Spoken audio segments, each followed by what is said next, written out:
तो सम्मा सम्बुद्धस्स नमो तस्स भगवतो अरहतो सम्मा सम्बुद्धस्स नमो तस्स भगवतो अरहतो सम्मा सम्बुद्धस्स। आज 2077 साल माघ 10 गते शनिबारको दिनमा अन्तर्राष्ट्रिय बौद्ध भावना केन्द्रको शनिबारे नियमित प्रवचन कार्यक्रम IBMC फेसबुक अकाउन्टबाट प्रत्यक्ष प्रसारण हेरिरहनुभएका सुनिरहनुभएका श्रद्धालु महानुभावहरू त्यस्तै सधर्म प्रेमी श्रद्धालु उपासक उपासिकाहरूलाई आज मैले अस्तिकै सुरक्षित र भयमुक्त पारी भन्ने विषयमा अथवा शीर्षकमा बताइआएको आशी विश्वोपमा सूत्रलाई नै निरन्तरता दिन चाहन्छु। आजबाट यो 5औं भाग भयो।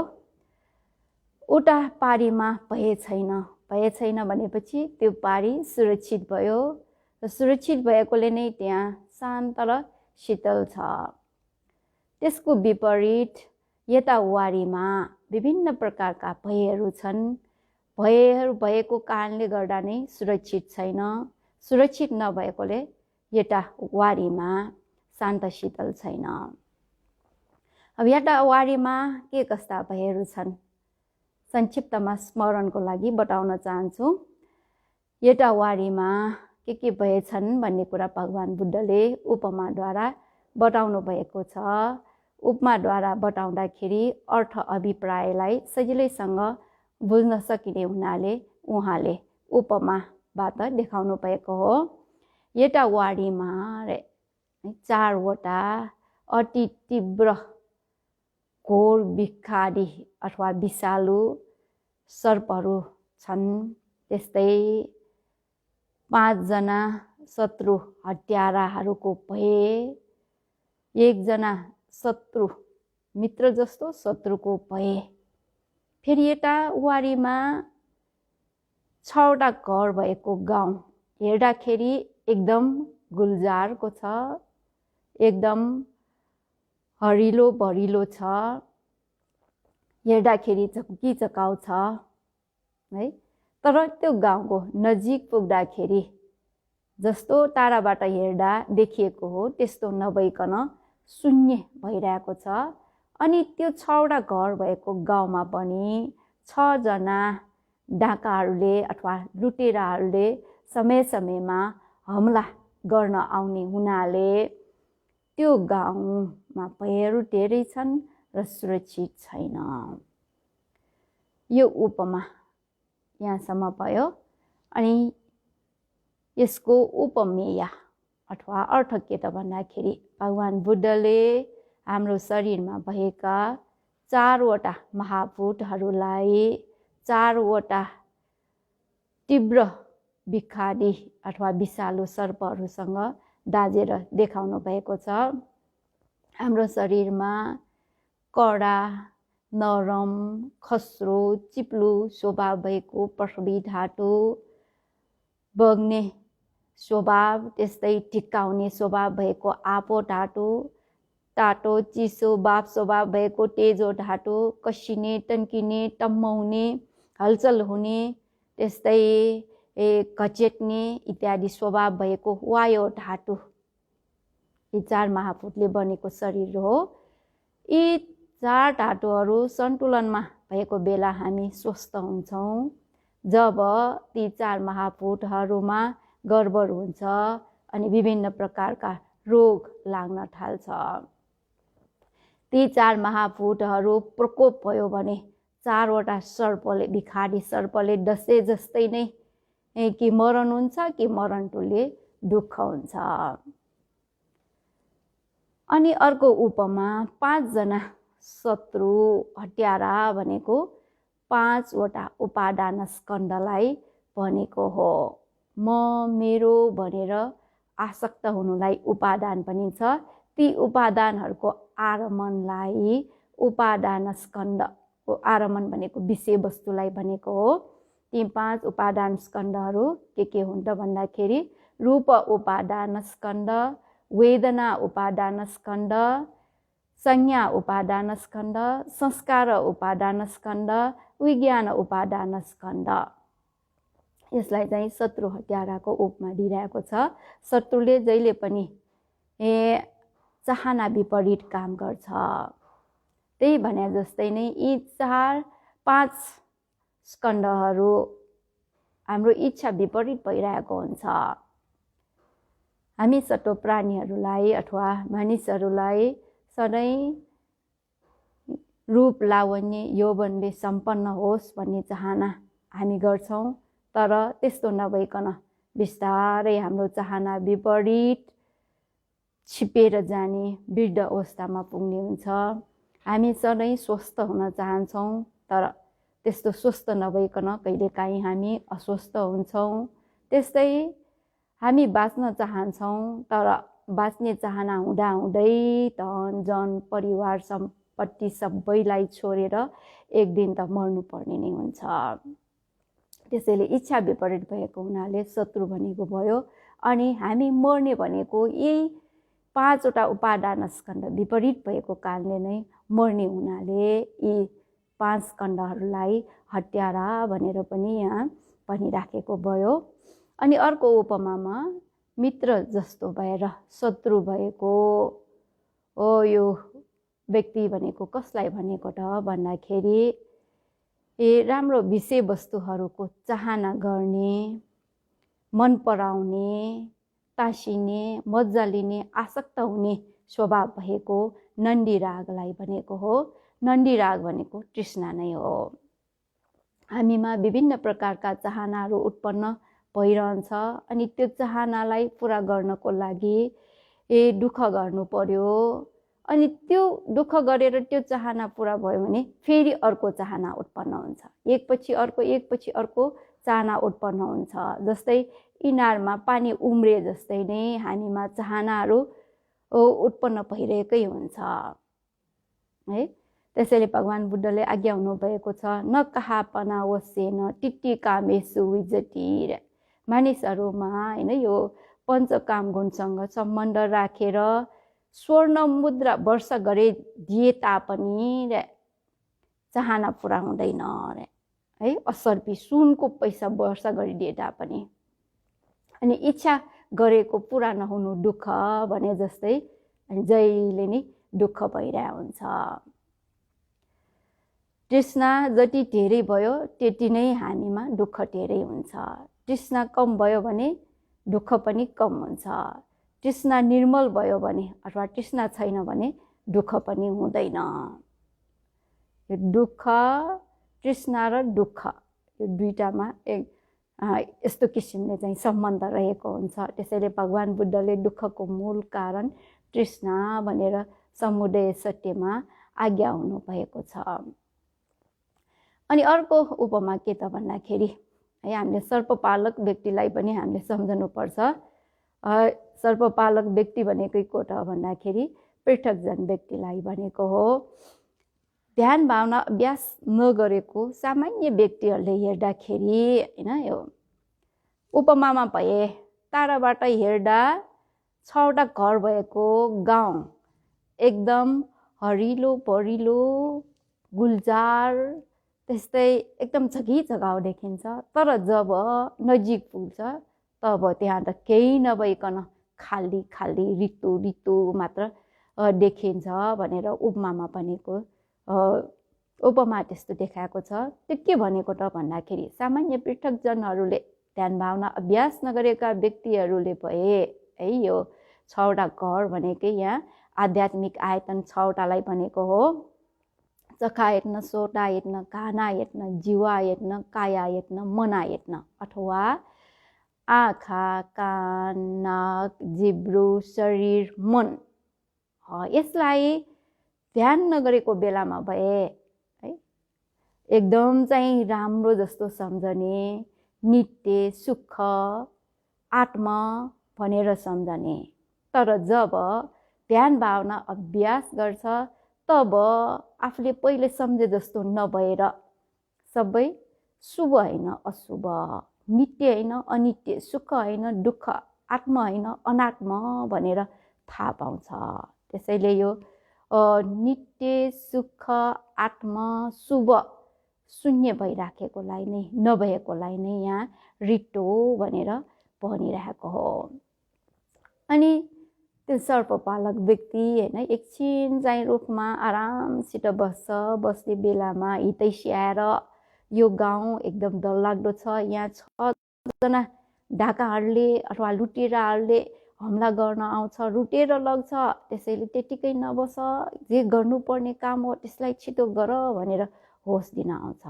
अब होस दिने हितैषी भनेको त भगवान् बुद्ध भइहाल्यो। अनि त्यसरी होस दिँदाखेरि होइन पछाडि फर्केर हेर्दा त साँच्चै नै त्यहाँ 6 जना लुटेरा डाकाहरूले हमला गर्न आएको रहेछ। अब यहाँ चाहिँ लुटेरा भनेको को त भन्दाखेरि 6 वटा बाहिर आयतनहरू, बहिदायतन भनिन्छ। रूपायतन, सद्दायतन, गन्धायतन, रसायतन, फोठब्बायतन, धम्मायतन, यो ग्रन्थको भाषा भयो।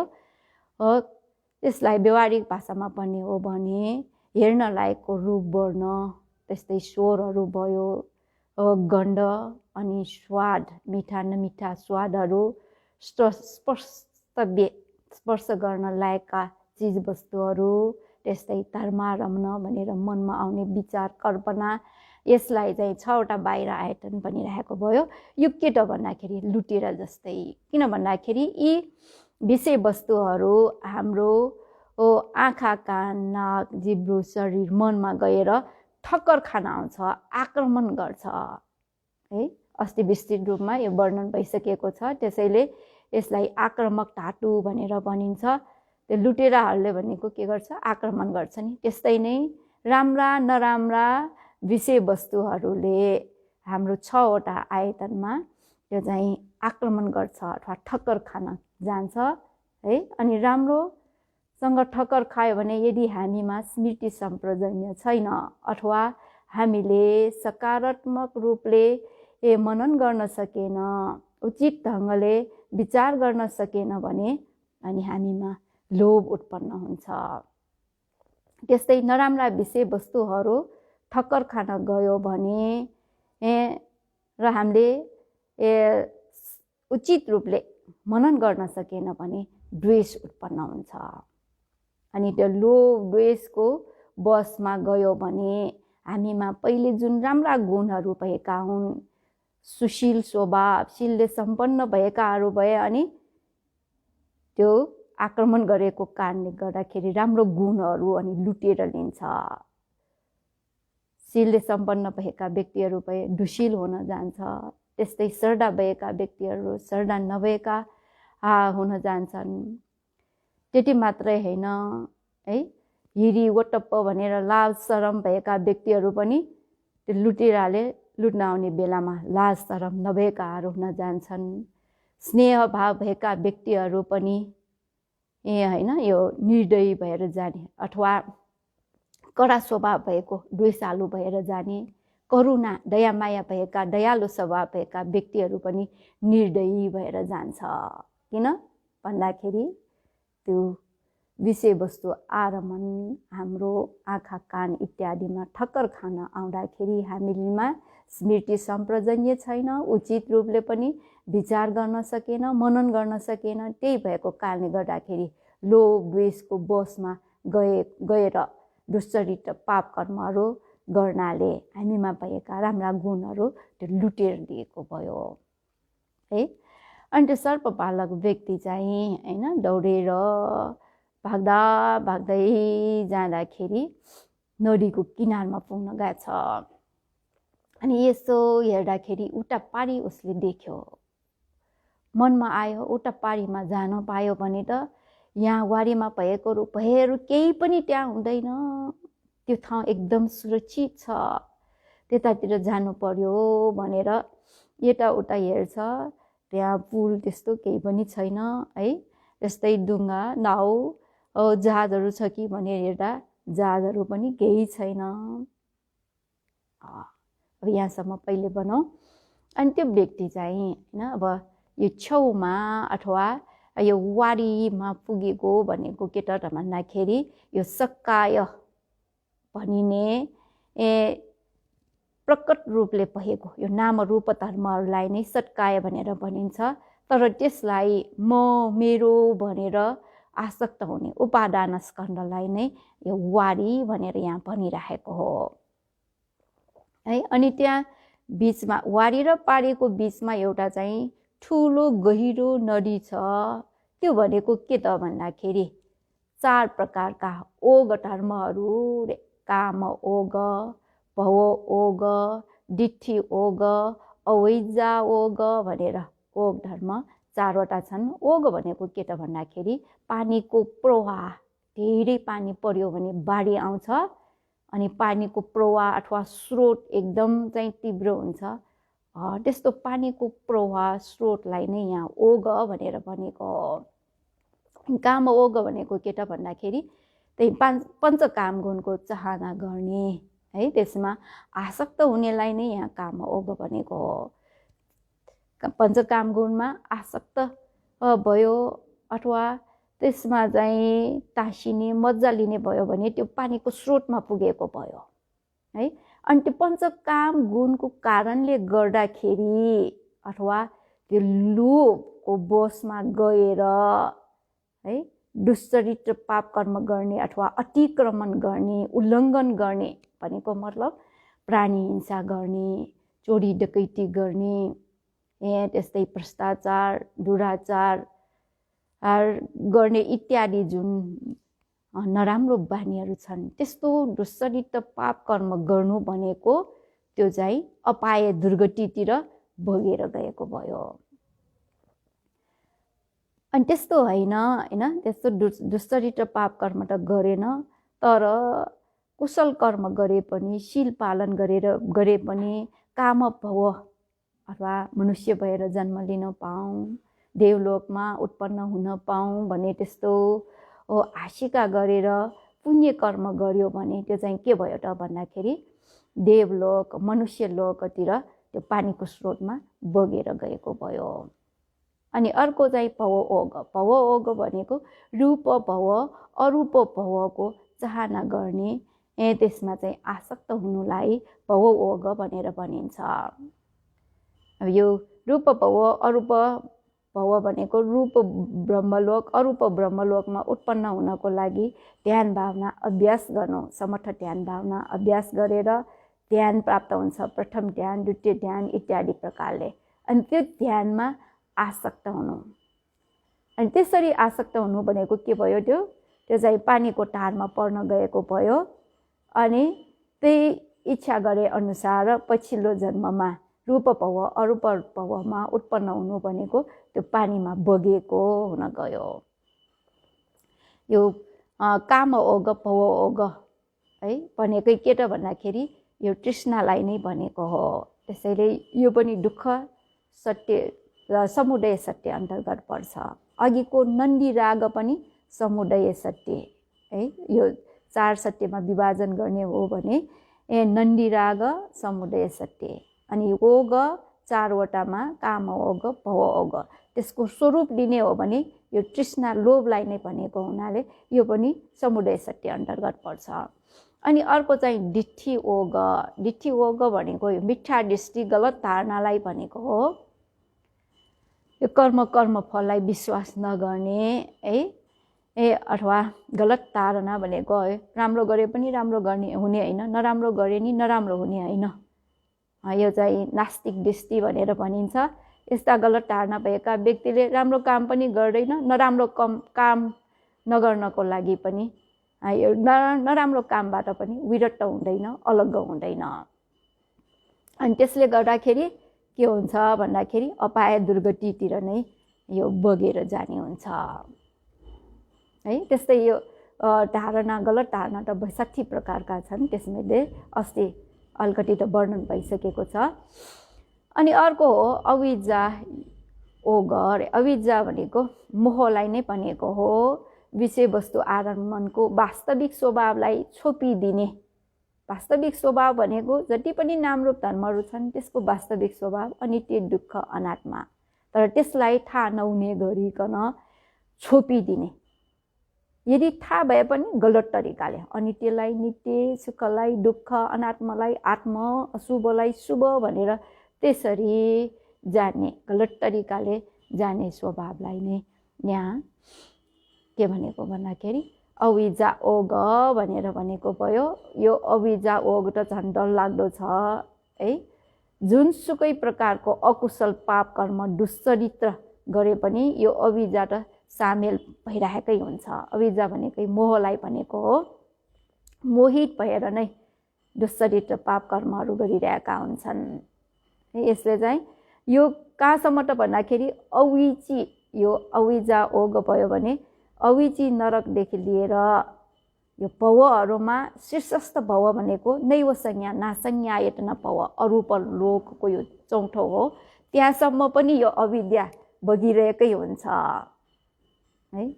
किन भन्दाखेरि यो अरन्त भएपछि मात्र यो अविद्यालाई जरी समेत पूर्ण रूपले प्रहार गर्न सक्ने हुनाले है, अरन्त भएपछि मात्र यो अविद्या हुँदैन। अनागामीसम्म त हैन, अनागामीसम्म त अविद्या भइरहेको हुन्छ, अरन्त भएपछि मात्र अविद्या हुँदैन। अस्ति यहाँसम्म हामीले चाहिँ है उपमा र उपमेय दुइटै सकिसकेको भयो। अब आयो के त भन्दाखेरि त्यो व्यक्तिले उता पारीमा जानको लागि पुल पनि त्यहाँ छैन, डुङ्गा जहाज नाउ त्यस्तो साधनहरू केही नभएको कारणले गर्दाखेरि उसले एउटा ठुलो रुखलाई हैन, रुखमा भएको त्यो हाँगा बिङ्गाहरूलाई भाँचेर अनि लहराले रुखको लहराले बेरेर एउटा बेडा तयार पार्यो है। बेडा भनेको तपाईँले देख्नु भएको छ कि छैन? नेपालमा त त्यति देख्न पाइँदैन, तर बर्मा त्यस्तो देशमा, अरू देशमा त थाइल्यान्डमा बेडा उनीहरूले बनाइरहेको हुन्छ अनि त्यही बेडाबाट सामानहरू ओसार पसार गरिरहेका हुन्छन्। अनि यो बेडामा 8वटा हैन, 8वटा यो हाँगाहरू त्यसलाई बेरेर अथवा त्यसलाई चाहिँ त्यसलाई अब त्यो एकपछि अर्को 8वटा भनेको चाहिँ अब यो 8वटा भनेको पनि मतलब छ त्यसलाई बेरेर बनाएको भयो है। अनि बेडा बनाएर त्यही बेडामा एकदम खुट्टालाई चलाएर अनि उता पारीतिर पुग्न गयो।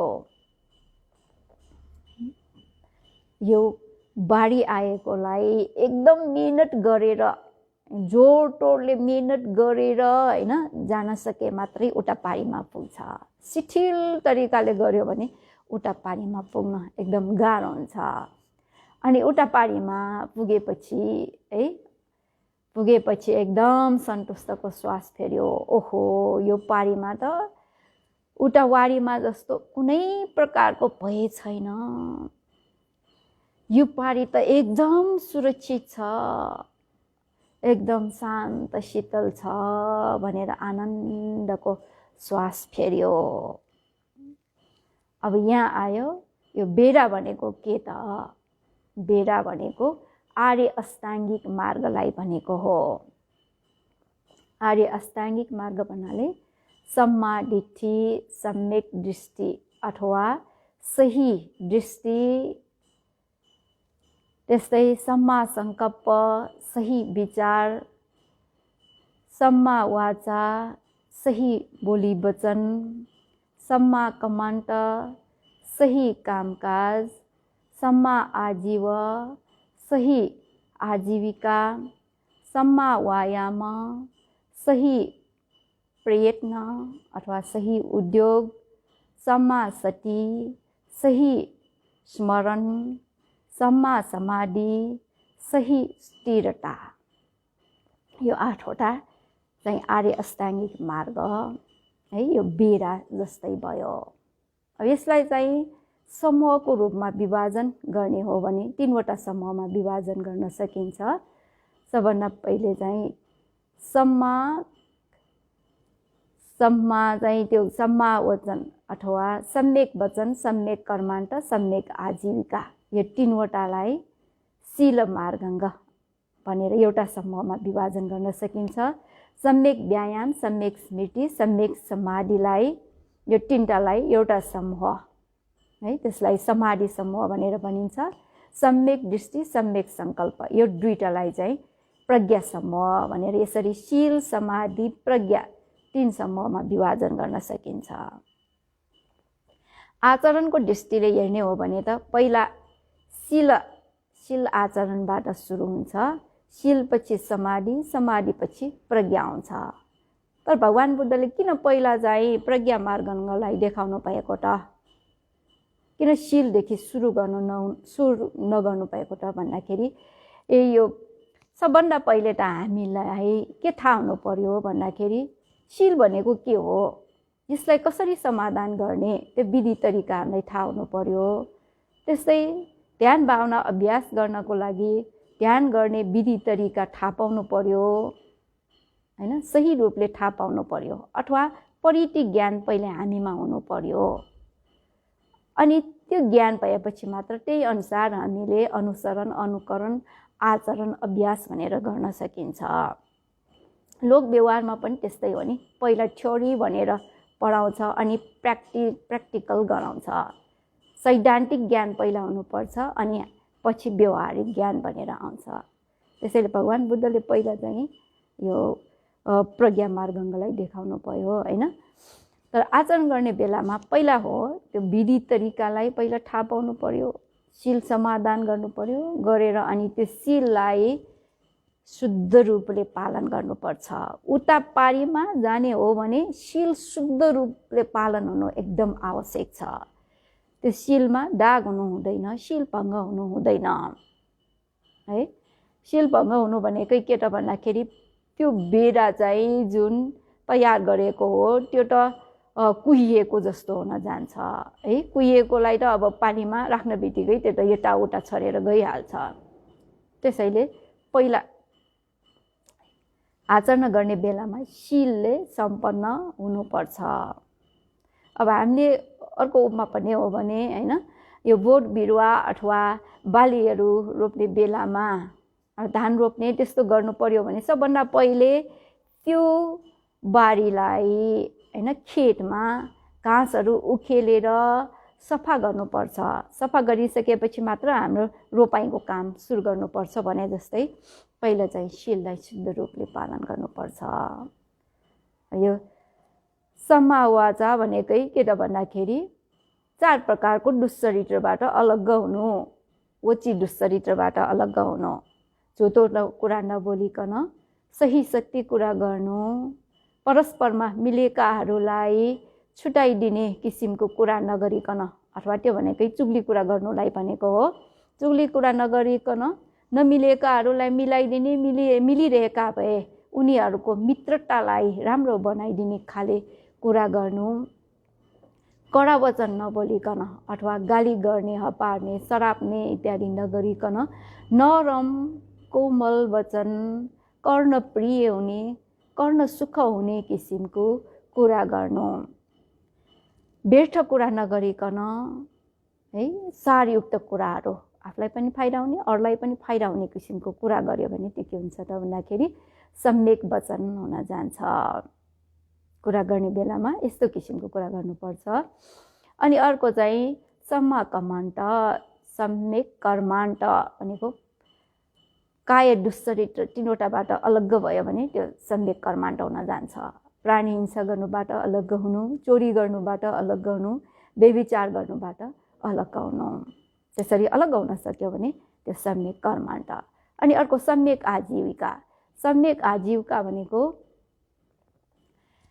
सही तरिकाले आफ्नो जीवनयापन गर्नु है। धेरै जसोले सम्यक आजीविका भन्यो भने मांस मध्य शस्त्र अस्त्रको व्यापार नगर्नु, अनि विषको व्यापार नगर्नु, मानव बेचबिखन नगर्नुलाई मात्र लिइरहेको हुन्छ। वास्तवमा यो शरीरबाट गरिने पाप कर्म 3वटा, वचनबाट गरिने हैन जुन पाप कर्म 4वटा दुष्चरित्र हो, त्यो आजीविकासँग सम्बन्धित भयो भने त्यस्तो काम पनि नगर्ने। भनेको मतलब के त भन्दाखेरि प्राणी हिंसा गर्नेलाई चाहिँ अब प्राणी हिंसा गर्यो भने यो दुष्चरित्र, तर यही प्राणी हिंसा दुराजीव पनि हुन जान्छ। लामखुट्टेलाई मार्यो भने लामखुट्टेलाई मारेको जुन लामखुट्टे हो त्यो बेचेर त व्यापार आजीविका चलाउन सक्दैन। त्यसैले त्यो लामखुट्टे मार्नु भनेको दुष्चरित्र मात्र हो, दुराजीव होइन। यदि अब यो हाँस कुखुरा त्यस्तै भैँसी त्यस्तोलाई मारेर होइन त्यसको मासु बेच्यो भने अथवा त्यो मार्ने काम गर्यो भने बेच्नको लागि जीविका चलाउनको लागि मार्यो भने त्यो चाहिँ दुराजीव हुन जान्छ। त्यस्तै रिस उठेको कारणले अर्काको धन सम्पत्ति चोरी गर्यो भने त्यो दुष्चरित्र मात्र हुन्छ। तर त्यस्तै चोरेर लुटेर जीविका चलायो भने त्यो चाहिँ के हुन्छ, मिथ्या आजीविका भनेर हुन जान्छ। त्यस्तै नै कामेषु मिथ्याचार इत्यादिमा पनि त्यसरी नै बुझ्नुपर्ने हुन्छ। त्यसैले यो शरीरबाट गरिने होइन आजीविकासँग सम्बन्ध राखेर शरीरबाट गरिने पाप कर्म 3टा, वचनबाट गरिने बोली वचन जुन 4वटा हो त्यो आजीविकासँग सम्बन्धित भयो भने त्यसलाई दुराजीव नै भनिन्छ अथवा मिथ्या आजीव हुन जान्छ। यो 3वटा चाहिँ के भयो, यो 3वटा है शीलसँग सम्बन्धित मार्गाङ्ग भयो। यो पालन हामीले हामीले चाहिँ पञ्चशीललाई राम्रोसँग पालन गर्न सक्यो भने स्वतः नै यो सम्यक कर्मान्त, सम्यक वचन, सम्यक आजीविका भनेर 3वटा शील मार्गले सम्पन्न भइरहेको हुन्छ। अनि अर्को चाहिँ समाधि मार्गमा सम्यक व्यायाम, सम्यक स्मृति, सम्यक समाधि। व्यायाम भनेको प्रयत्न गर्नु, उद्योग गर्नुलाई भनेको हो। यो मार्गको विषयमा मैले सही मार्गमा हिँडौँ भन्ने चाहिँ प्रवचन दिइसकेको हुनाले धेरै विस्तृत रूपले व्याख्या गर्न चाहन्न, संक्षिप्तमा मात्र भन्न चाहन्छु। अब यो सही रूपले यथार्थ रूपले वास्तविक रूपले प्रयत्न गर्नु भनेको यो अभ्यास गर्ने क्षेत्रमा के त भन्दाखेरि जुन भावित गर्नुपर्ने विषयवस्तु हो त्यो विषयवस्तुतिर होइन मन पठाउनको लागि प्रयत्न गर्ने, कोसिस गर्नेलाई हामीले सम्यक व्यायाम भनेर लिनुपर्छ। यो ध्यान भावना अभ्यास गर्ने विषयवस्तुहरू के हुन् त भन्दाखेरि भगवान बुद्धले यो आशीविश्व उपमा सूत्रमा जुन उपमा दिएर 4वटा सर्प होइन 5 जना हत्यारा भनेर उपमा दिनु भएको छ, तिनीहरू नै ध्यान भावना अभ्यास गर्नको लागि विषयवस्तुहरू हुन्। 4वटा महाभूत, त्यस्तै 5वटा उपादान स्कन्द विपस्सना ध्यान भावना अभ्यास गर्नको लागि यिनीहरूलाई नै हामीले भाविता गर्नुपर्छ। र यिनीहरूलाई भाविता गर्दै नै हामीमा विपस्सना ज्ञानहरू उत्पन्न भएर आउने हो। सबभन्दा पहिले उहाँले 4वटा महाभूतको बारेमा आज्ञा हुनुभयो। किन त भन्दाखेरि यो ध्यान भावना अभ्यास गर्दाखेरि है यथा पाकटं विपस्सना विनिवेशो भनेर पनि राखेको छ। विपस्सना ध्यान भावना अभ्यास गर्दाखेरि प्रकट भएको अनुसार विपस्सना ध्यान भावना अभ्यास गर्ने कार्यलाई सुरु गर्नुपर्छ है। प्रकट भएको अनुसार भनेको के त भन्दाखेरि नाम रूप धर्म भनेर छन् है। यो त तपाईलाई बरोबर भनिराखेकोले बुझिसक्नुभयो होला। नाम रूप धर्ममा यो नाम र रूप भनेर 2टा भएकोमा होइन यो मानसिक पक्ष र भौतिक पक्षलाई भनेको हो माइन्ड एन्ड म्याटर। यो 2टामा चाहिँ होइन मानसिक पक्ष भन्दा भौतिक पक्ष अथवा रूप धर्महरू प्रकट भइरहेको हुन्छ। मानसिक पक्ष अथवा नाम धर्महरू अलि सूक्ष्म स्वभावको छ। अनि यो रूप धर्ममा पनि होइन 4वटा महाभूत भनेर छन्। अनि त्यो 4वटा महाभूतलाई आश्रय लिएर आधार लिएर उत्पन्न हुने उपादान रूपहरू भनेर छन्। यी 2 थरी मध्ये पनि यो 4 महाभूत एकदम प्रकट छ। 4 महाभूतमा पनि है वायु धातुको स्वभाव एकदम प्रकट छ। त्यसैले यो ध्यान भावना अभ्यास गर्दाखेरि श्वास प्रश्वासलाई मुख्य विषयवस्तु अथवा त्यही श्वास प्रश्वाससित सम्बन्ध राखेर पेट फुलेको सुकेको यो प्रक्रिया जहिले नै भइरहेको हुन्छ अनि यो प्रक्रियालाई एकदम सजिलोसँग थाहा पाउन पनि सकिन्छ। त्यसैले महोपकारक महर्षि स्याडोले यो फुलेको सुकेकोलाई है भगवान बुद्धको देशना अनुसार स्मृति प्रस्थान सूत्र अनुसार नै उहाँले यसलाई चाहिँ मुख्य विषयवस्तुको रूपमा दिनुभएको छ। अब भनौँ यो फुलेको सुकेकोलाई हामीले मुख्य विषयवस्तुको रूपमा लियो अनि पछि त सबैलाई सुरुमा अभ्यास गर्दाखेरि यसरी प्रकट भएकोलाई मुख्य विषयवस्तु बनाउने अनि पछि गएर चाहिँ यो स्कन्द शरीरमा उत्पन्न भएका जति पनि विषयवस्तु अथवा संक्षिप्तमा भन्दाखेरि 6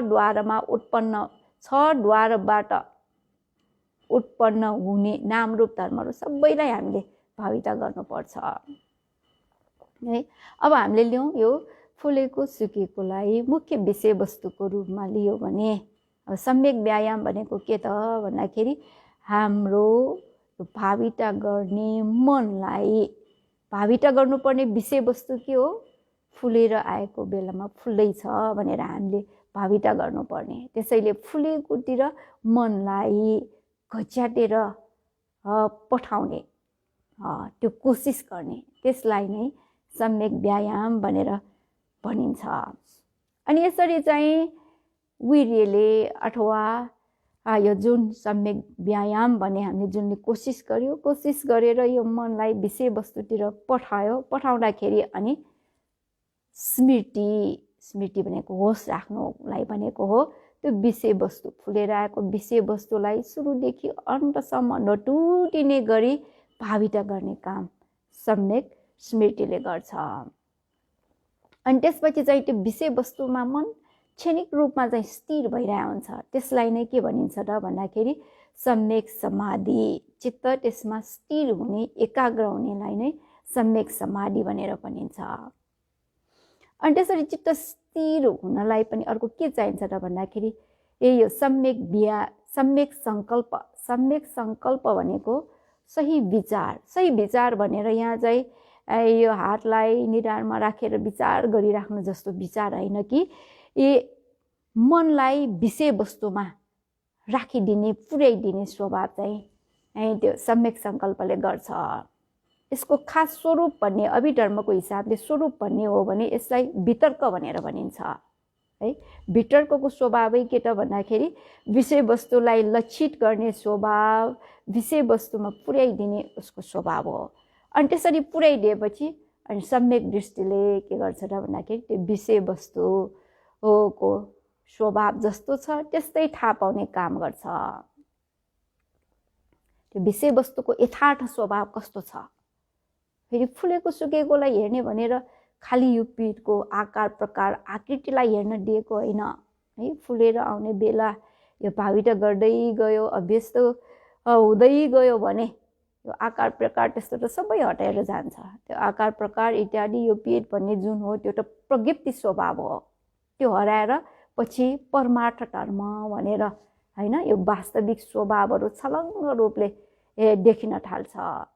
फुलेकोलाई हेऱ्यो भने कसिने तन्किने हलचल हुने है, कहिले घचेटे जस्तो हुने कहिले तानेको जस्तो हुने त्यस्तो स्वभाव छलङ्ग रूपले देखेर आउँछ। त्यो देख्नु भनेको के हो? एउटा वायो धातुको स्वभाव जस्तो छ त्यस्तै देखेको भयो नि।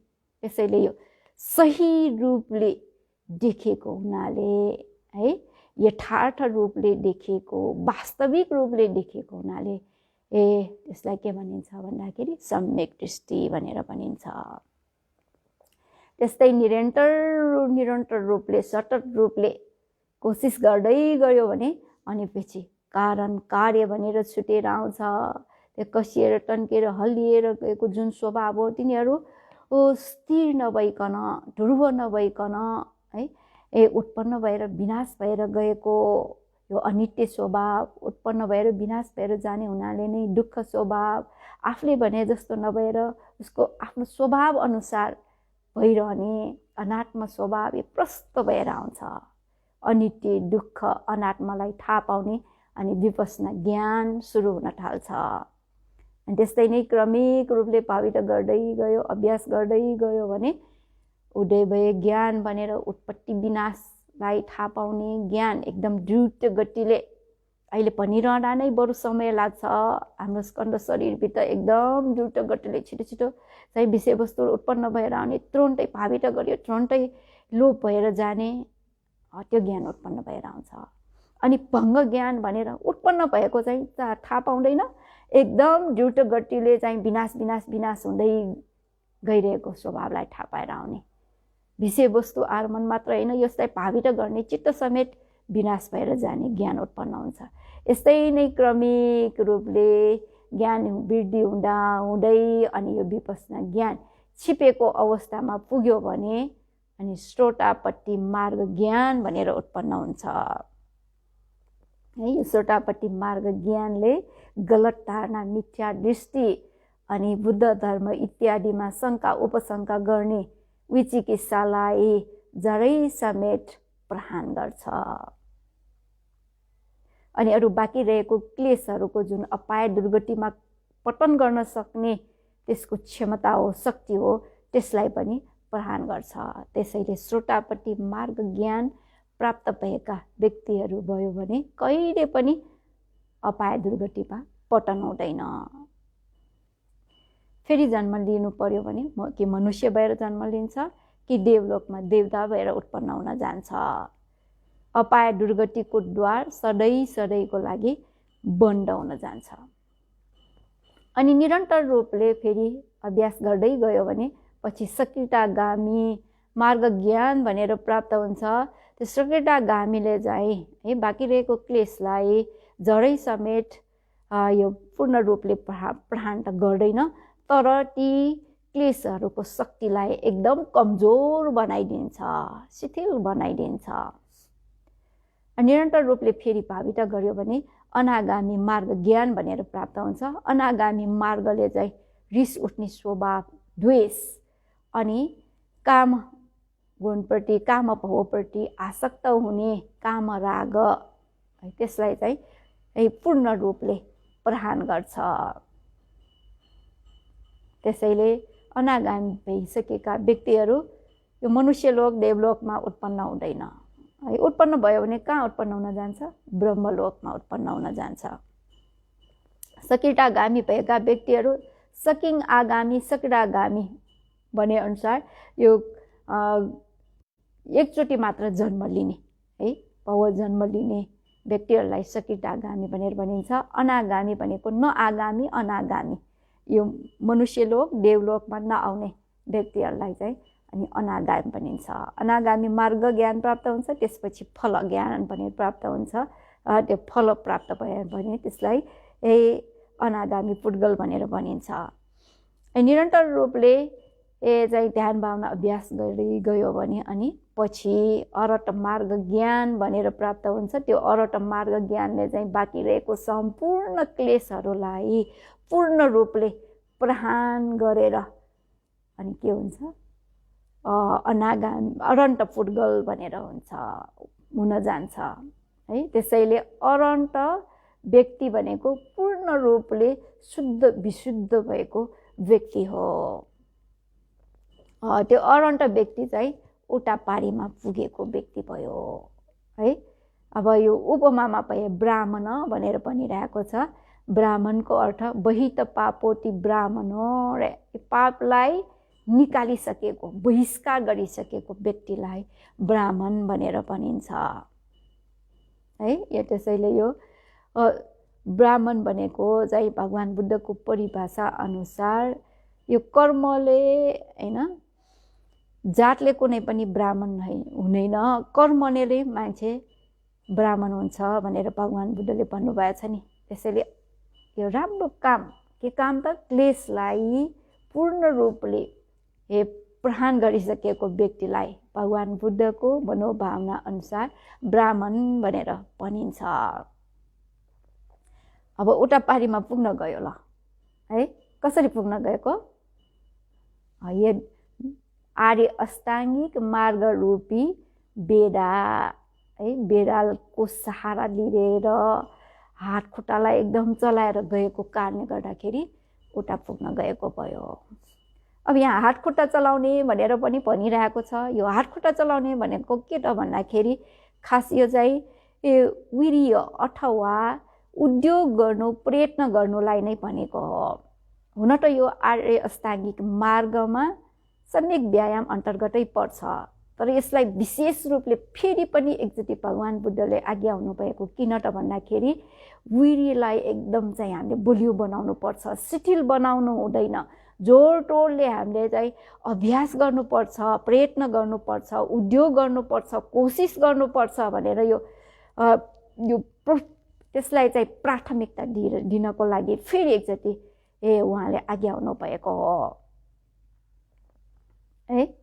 अब यहाँ हेर्नुहोस् त, यो हामीमा उद्योग गर्ने प्रयत्न गर्ने यो वीर्य भए मात्रै उत्पन्न नभएको अकुशल उत्पन्न हुन पाउँदैन है। उत्पन्न हुने नभएको अकुशल उत्पन्न हुन पाउँदैन, किन हामीले चाहिँ कोसिस गरिरहेछ उत्पन्न हुन नदिनको लागि।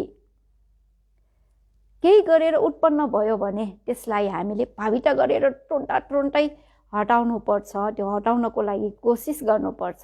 जस्तो कि अहिले होइन यो कोरोनाको महामारी फैलिरहेछ, यो कोरोना अथवा कोभिड-19 हुन नदिनको लागि हामीले पहिले कोसिस गरिरहेको हुन्छ नि होइन। यो मास्क लाएर, त्यस्तै हातलाई मिची साबुन पानीले धोएर, बाहिर गएर आयो भने नुहाएर, यो सबै के गरिरहेको, के को लागि प्रयत्न गरिरहेको, कोभिड-19 हुन नदिनको लागि। अब भनौँ न केही गरेर भयो भने हामीले के गर्नुपर्छ, त्यसलाई तुरुन्त उपचार गरेर होइन निको पार्नुपर्छ। त्यही भने जस्तै नै हामीले सकभर अकुशल उत्पन्न हुनै नदिनको लागि प्रयत्न गर्नुपर्छ। यदि केही गरेर त्यो चाहिँ होइन प्रयास गरेको अलिकति शिथिल हुने गएको कारणले क्लेश उत्पन्न भयो भने पनि अथवा अकुशल उत्पन्न भयो भने त्यसलाई तुरुन्तै भाविता गरेर हटाउनको लागि कोसिस गर्नुपर्छ। त्यसरी नै उत्पन्न नभएको कुशललाई उत्पन्न गर्नको लागि, उत्पन्न भएको कुशललाई अझ वृद्धि गर्दै लानको लागि है कोसिस गर्नुपर्छ। त्यसलाई सम्यक प्रदान भनेर भनिन्छ। यस्तो किसिमको चाहिँ प्रयत्न उद्योग हामीमा हुनुपर्छ भनेर देखाउनको लागि भगवान् बुद्धले सम्यक व्यायाममा, आर्य अष्टाङ्गिक मार्गमा सम्यक व्यायाम त्यस अन्तर्गत परे पनि फेरि अलग्गै एकचोटि आज्ञा हुनुभएको हो है। अब ल उता पारीमा पुग्न गयो, अब अरहत मार्ग फल ज्ञान प्राप्त गरेर अरहत भइसक्यो होइन।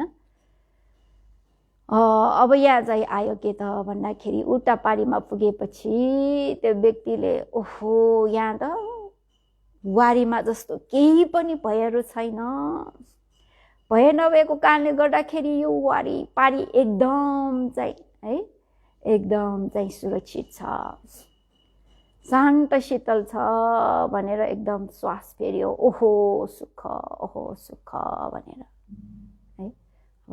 त्यस्तै ध्यान भावना अभ्यास गरेर अरहन्त भइसक्यो भने त्यो अरहन्त भएका व्यक्तिहरूले उद्गार व्यक्त गर्ने हो, ओहो सुख भनेर। यो महाकपिन भिक्षुको एउटा सानो घटना म यहाँ संक्षिप्तमा बताउन चाहन्छु। महाकपिन भन्ने एकजना राजा हो। त्यो राजा होइन एकचोटि बगैँचामा घुम्न जाँदाखेरि श्रावस्तीबाट आएका व्यापारीहरूलाई भेटेको रहेछ। अनि भेट्दाखेरि होइन अनि राजाले त्यो व्यापारीहरूलाई केही चाहिँ खास समाचार तिमीहरूले ल्याएको छ भनेर भन्दाखेरि भो महाराज लोकमा बुद्ध उत्पन्न भएको छ, उत्पन्न भयो भनेर भन्दाखेरि त्यो बुद्ध भन्ने शब्द सुना बित्तिकै राजा त मूर्छा भएको। किन त भन्दाखेरि यो बुद्ध भन्ने शब्द सुन्नलाई पनि दुर्लभ छ। अहिले त उत्पन्न नि बुद्ध नै लोकमा उत्पन्न भयो भनेपछि त ओहो भनेर प्रीति उत्पन्न भएको, मान्छेहरूमा मन धेरै नै प्रसन्न प्रफुल्लित भयो भने बेहोस जस्तो हुन्छ एकछिनको लागि। अनि त्यसरी बेहोस भएर होस आएपछि अरू पनि केही खबर छ कि भन्दाखेरि धर्म पनि उत्पन्न भयो है, त्यो भन्दाखेरि पनि बेहोस भयो, त्यस्तै सङ्घ उत्पन्न भयो भन्दाखेरि बेहोस भएको। अनि राजा एकदम खुसी भएर यस्तो राम्रो सुसमाचार सुनाउनेहरूलाई भनेर 1000 असर्फी त्यो बक्सिसको रूपमा दियो होइन। अब म चाहिँ दरबारतिर फर्किन, महारानीलाई राज्य सुख भोग गर, अनि तिमीहरूलाई चाहिँ राजाले यसरी 3000 असर्फी बक्सिस दिएको कुरालाई पनि बताएर त्यो चाहिँ देऊ भनेर चाहिँ भनेर पठाउँछ है। भनेर पठाउँदाखेरि ती व्यापारीहरू दरबारमा गएर महाकपिन राजाको होइन महारानीको नाम चाहिँ अनोजा देवीलाई यो कुरा सबै सुनाउँदाखेरि अनोजा देवीलाई पनि त्यस्तै प्रीति, बुद्ध धर्मसँग भन्ने शब्द सुन्दाखेरि प्रीति उत्पन्न भयो। अनि भएर राजाले आज्ञा भए अनुसारै उनीहरूलाई 1000 असर्फी 3000 असर्फी दिएको भयो होइन। दिइसकेपछि अनि त्यो राज्य चलाउने जिम्मा दिएको भयो नि। जिम्मा दिँदाखेरि अनोजा देवीले राजाले खकार फाले जस्तो होइन यो त्याग गरेको यो राज्यलाई म स्वीकार गरेर लिन, म पनि बुद्ध धर्मसँगलाई उद्देश्य गरेर प्रवजित हुन जान्छु भनेर राजा मात्रै होइन महारानी अनि उहाँका परिचारिकाहरू सबै भगवान् बुद्धमा गएर प्रवजित हुन गएको घटना चाहिँ उल्लेख गरिरहेको छ है। त्यसरी यो बुद्ध भन्ने शब्द सुन्दाखेरि मूर्छा हुनेमा को पनि पर्छ त भन्दाखेरि अनाथपिण्डिक महाजन। अनाथपिण्डिक महाजनले चाहिँ राजगृहको सेटबाट बुद्ध लोकमा उत्पन्न भयो होइन। उसको घरमै भगवान् बुद्धलाई निमन्त्रणा गरेर भोजन दान दिने भनेर बताउँदाखेरि त्यो बुद्ध भन्ने शब्द सुन्दाखेरि एकदम मन प्रसन्न प्रफुल्लित भएको है। रातिको समयमा त के भयो त भन्दाखेरि सुतिरहेको बेलामा त्यो बुद्ध भन्ने शब्दलाई नै स्मरण गर्दा गर्दै सुत्दाखेरि शरीरबाटै ओ भाष भनेर प्रकाश उत्पन्न भएको त्यस्तो समेत भएको थियो। अनि भगवान् बुद्धका एकदम चाहिँ होइन जाने इच्छा, उहाँलाई दर्शन गर्ने इच्छा भएको कारणले गर्दाखेरि त्यो आफ्नै शरीरबाट उत्पन्न भएको प्रकाशलाई उसले चाहिँ दिउँसो भयो सूर्य उदायो भनेर चाहिँ गएको रहेछ। अनि मसानतिर पुग्दाखेरि मसान घाटमा त अब यो लासहरू विवश दृश्यहरू देख्दाखेरि अलिकति डराउँदाखेरि त्यो प्रकाश लोप भएर गयो है। अनि पछि फेरि भगवान् बुद्धको गुणलाई स्मरण गर्दाखेरि प्रकाश उत्पन्न भएर आयो। अनि त्यो त्यहाँ मसान घाटमा बस्ने त्यो चाहिँ होइन एकजना चाहिँ हितैषीले अनाथपिण्डिक महाजनलाई अभिकम मानिवट है अगाडि बढ पछि नहट भनेर प्रेरणा दिँदाखेरि फेरि बुद्धलाई सम्झने भने प्रकाश आउने, फेरि डरायो भने लोप भएर जाने, त्यस्तो गर्दा गर्दै पछि भगवान् बुद्ध कहाँ पुग्न गएको थियो। त्यसैले बुद्धोटी कृतयन्तस काय भवती या पीति वरमेवा सा पीति कसिने नापी जम्बु दीपसार। भगवान् बुद्धलाई कीर्तन गर्यो भने, उहाँको गुणलाई सम्झ्यो भने होइन यो जुन मन प्रसन्न प्रफुल्लित भएर आउने प्रीति हो, त्यो प्रीति कसिने नापी, कसिन भनेको सम्पूर्ण है जम्बुद्वीपमा, सम्पूर्ण जम्बुद्वीपमा राज्य गर्नुभन्दा पनि उत्तम रे। सम्पूर्ण जम्बुद्वीप भनेको चक्रवर्ती राजा हुनुभन्दा पनि उत्तम भनेर भनिरहेको छ। त्यसैले यहाँ भन्न लागेको के त भन्दाखेरि यसरी श्रद्धा भएको यो महाकपिन राजा प्रवजित हुन आयो प्रवजित भएर भगवान् बुद्धले निर्देशन दिनु भए अनुसार ध्यान भावना अभ्यास गर्दै जाँदाखेरि उहाँ अरन्त हुनुभयो। अरन्त हुँदाखेरि ओहो सुख भनेर उद्गार व्यक्त गर्नुभयो। उद्गार भनेको के त भन्दाखेरि मन प्रसन्न प्रफुल्लित भएको कारणले गर्दाखेरि होइन यो मनमा मात्र नअटाएर यो वचनले मुखले चाहिँ निस्कने प्रीति वाक्यलाई नै उद्गार भनेर भनिन्छ। अनि ओहो सुख भनेर उद्गार व्यक्त गरिराखेको अरू भिक्षुहरूले सुनेर भगवान् बुद्धका प्रार्थना गर्न जाने। भगवान् शास्ता महाकपिन राजाले त राज्य सुखलाई सम्झेर ओहो सुख भन्दै हुनुहुन्छ भनेर प्रार्थना गर्दाखेरि भगवान् बुद्धले महाकपिन भिक्षुले राज्य सुखलाई सम्झेर ओहो सुख बनिरहेको होइन, निर्वाणको शान्ति लक्षण अथवा एकदम भयरहित भएर चाहिँ शान्त शीतल भएको गुणलाई सम्झेर उसले चाहिँ उद्गार व्यक्त गरेको हो भनेर भन्नुभयो है। त्यसैले यो निर्वाण भनेको उता पारी हो होइन।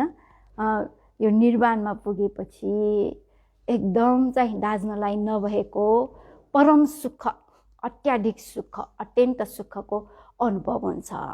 त्यही भएर अरन्त व्यक्तिहरू चाहिँ होइन जीवमान भएको अवस्थामा नै यो दृष्ट धार्मिक भनेर यही वर्तमान जीवनमा निर्वाणको अनुभूति गर्नको लागि निरोध समापत्तिमा बस्ने गर्छन्। निरोध समापत्ति भनेको निर्वाणलाई आर्मन गरेर बस्ने है। निर्वाण यो चाहिँ अनागामी व्यक्तिहरू र अनागामी र अरन्तले मात्र निरोध समापत्तिमा बस्न सकिन्छ। चित्त चैसिक अनि चित्त चैसिकको कारणले उत्पन्न हुने चित्तज रूप भनेर भनिन्छ। त्यो निरोध भएको अवस्थामा बस्नेलाई 7 दिनसम्म बस्छ।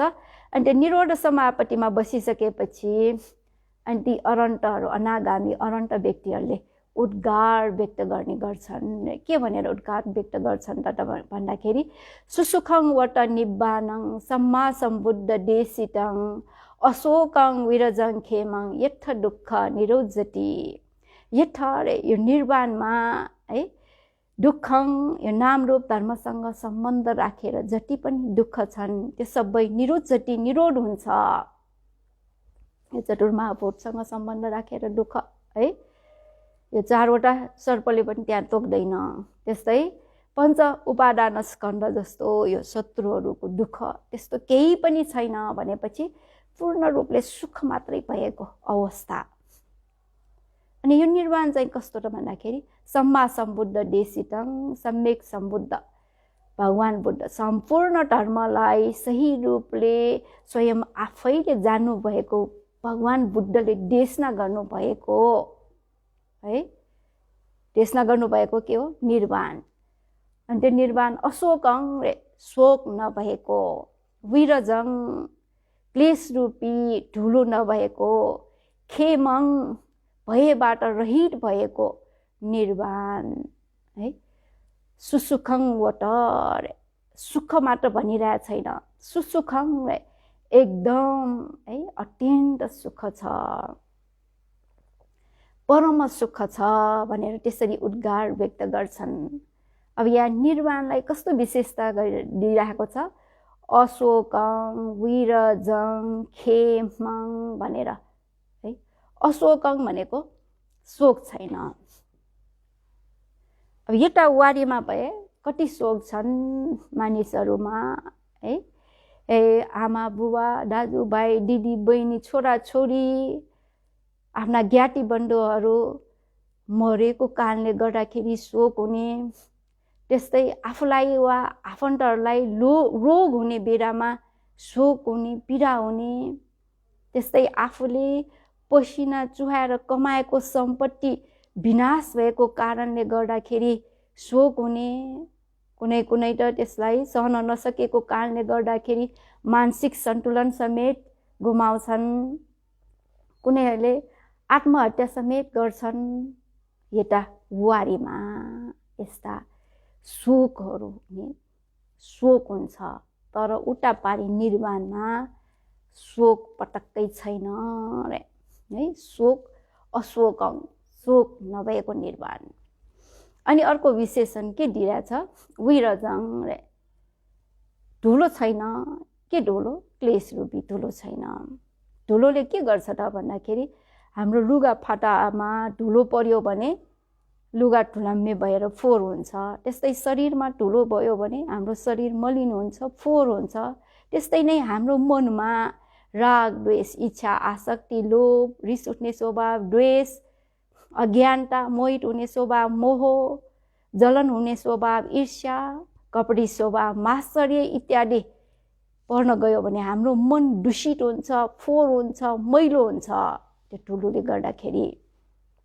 तर हामीले बाह्य रूपले हाम्रो शरीर मैलो भयो, धुलो पर्यो, लुगा धुलो परेर मैलो भयो भने त्यो कुरा हामीलाई थाहा छ।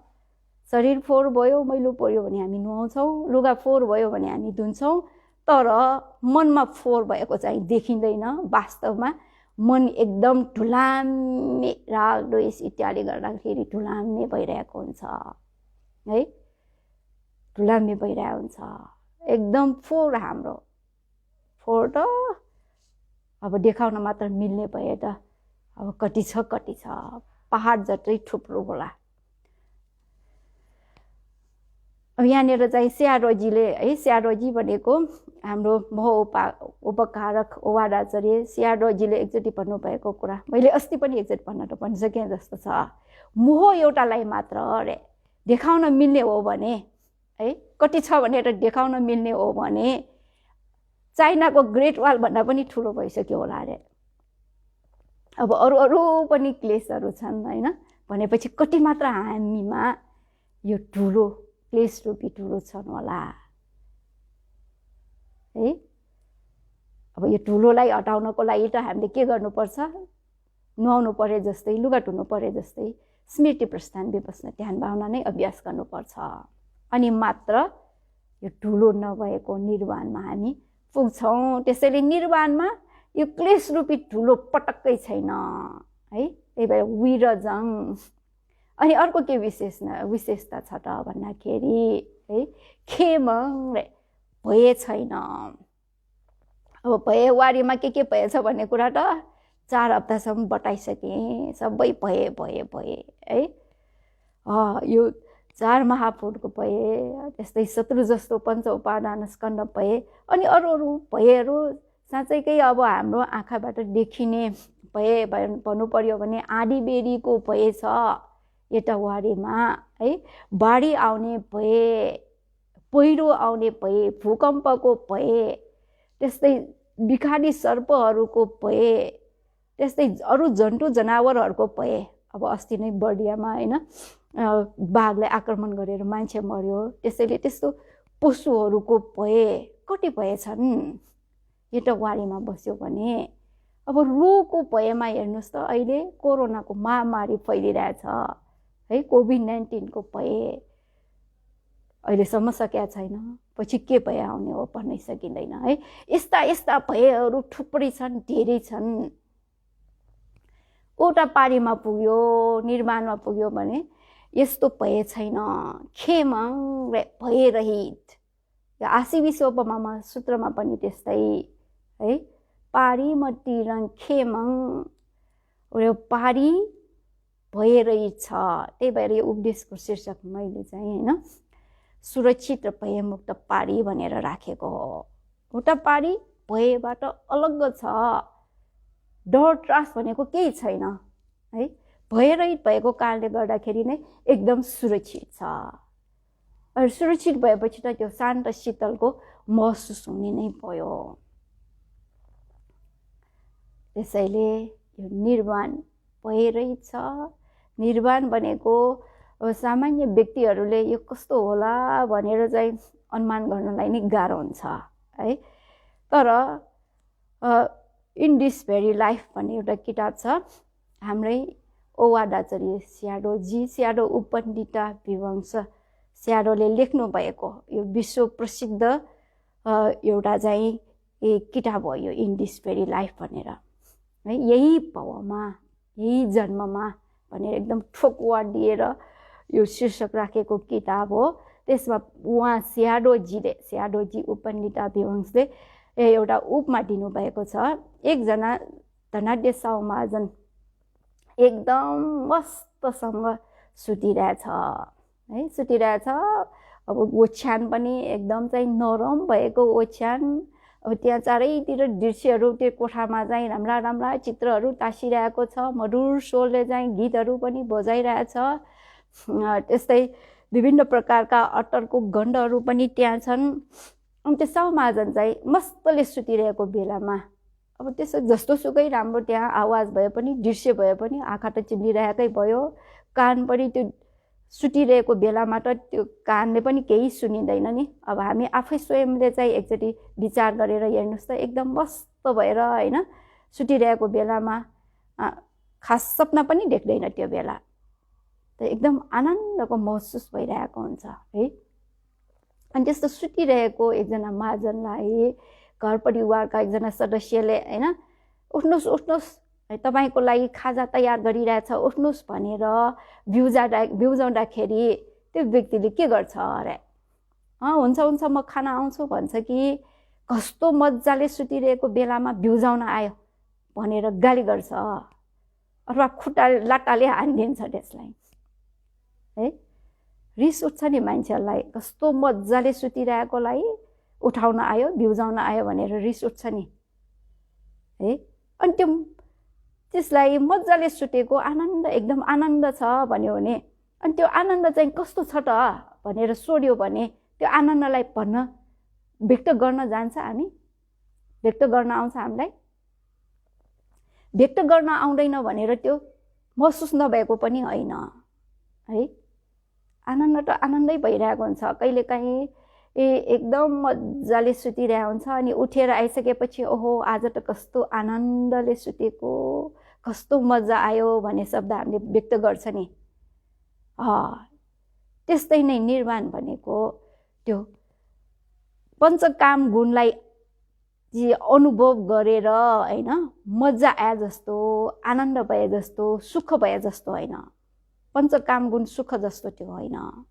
पञ्चकाम गुण सुखलाई त्यो अनुभूति गर्न सकिन्छ, त्यसैले त्यसलाई चाहिँ वेदैत सुख भनेर भनिन्छ। तर निर्वाण सुखलाई चाहिँ त्यसरी अनुभव गर्न सकिँदैन है। त्यो चाहिँ शान्ति लक्षण, एकदम शान्त भइरहेको, सुख शान्ति भइरहेको हुन्छ। यो कस्तो छ त भन्दाखेरि ठ्याक्क त्यसलाई चाहिँ भन्न सकिँदैन। तर अघि जुन स्यारोजीले उपमा दिनुभएको छ त्यो अनुसार भयो भने अनि अनुमान गर्न सक्ने हुन्छ। अब त्यो मजाले सुतिरहेको भने पनि त्यहाँ चाहिँ भवङ्ग चित्त त उत्पन्न भइरहेकै हुन्छ। तर निर्वाणमा भनेको यो नाम रूप धर्महरू दुइटै निरोध भइरहेको हुन्छ। पञ्चकाम गुण सुख भन्दा कति सुख, सयौं गुणा हजारौं गुणा सुख भइरहेको हुन्छ त्यो बेला है। त्यही भएर उता पारीमा एकदम के छ, भयमुक्त छ। भयमुक्त भएको हुनाले त्यहाँ चाहिँ एकदम सुख शान्ति छ भनेर यो सूत्रमा होइन आशी विश्वमा सूत्रमा त्यसरी भनिरहेछ। अनि ती अरन्तहरूले पनि निरोध समापतिबाट उठ्नु भइसकेपछि अघि भने जस्तै उद्गार व्यक्त गर्छन्। त्यसैले यो पञ्चकाम गुण सुख भन्दा कति सुख, सयौं हजारौं गुणा सुख। त्यही भएर भगवान् बुद्धले सधैँ हामीलाई होइन पञ्चकाम गुण सुखलाई अनुभूति गर भन्नुभएको छैन उहाँले। त्यसलाई त एकदम हीन सुख है, मिल्ल सुख समेत भनिरहेको छ। मिल्ल भनेको मलमूत्र जस्तो है, त्यो सुख खास सुख होइन। किन भन्दाखेरि उहाँ भगवान् बुद्धले पञ्चकाम गुण सुख भन्दा माथिको ध्यान सुख, त्यस्तै फल सुख होइन निर्वाण सुखलाई अनुभूति गर्नु भइसकेको भयो नि। माथिको सुखलाई हेर्दाखेरि पञ्चकाम गुण सुख भनेको केही होइन।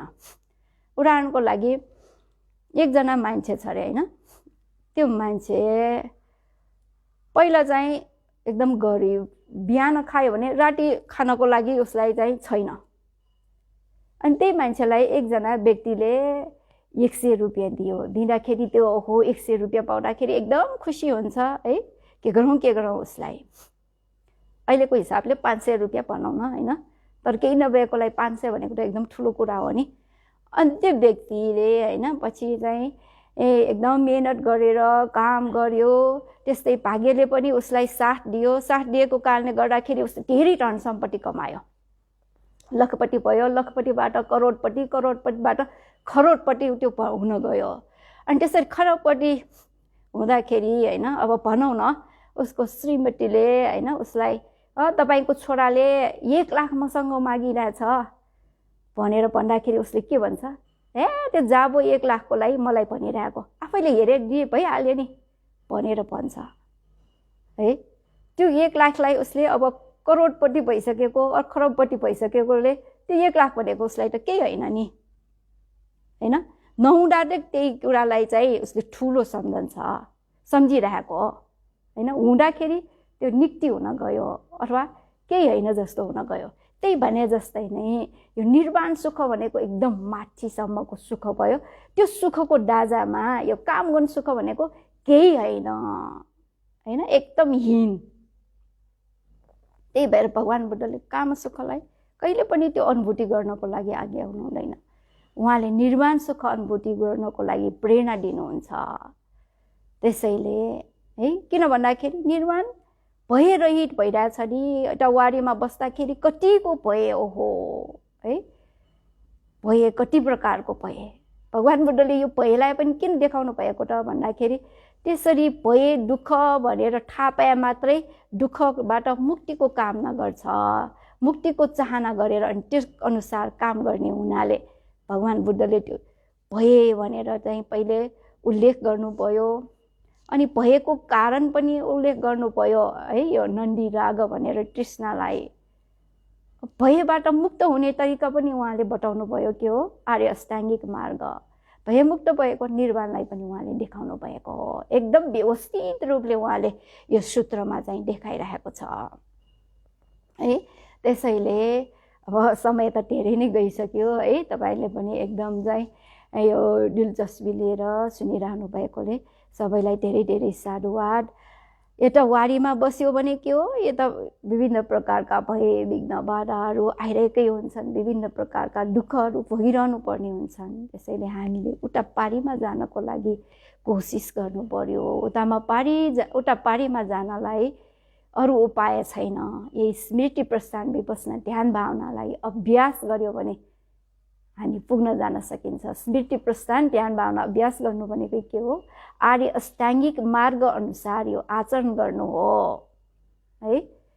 एकचोटि हामीले भावित गर्यो भने त्यो आर्य अष्टाङ्गिक मार्ग 8वटा राम्रोसँग अभ्यास गर्नुपर्छ, हल्का रूपले होइन।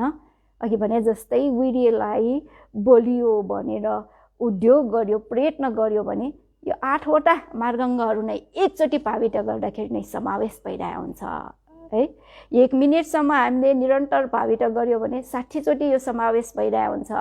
त्यस्तै हामीले चाहिँ 5 मिनेटसम्म निरन्तर भावित गर्न सक्यो भने 5 सके 300 चोटि समावेश भइरहेको हुन्छ। 1 घन्टासम्म भयो भने 3600 चोटि शिविरमा बसेको समयमा पनि लखनलख हामीमा उत्पन्न भइरहेको हुन्छ। त्यसैले हामीले भयमुक्त भएको उता पारीमा पुग्नको लागि स्मृति प्रस्थान ध्यान भावना अभ्यास गर्न सक्नुपर्छ।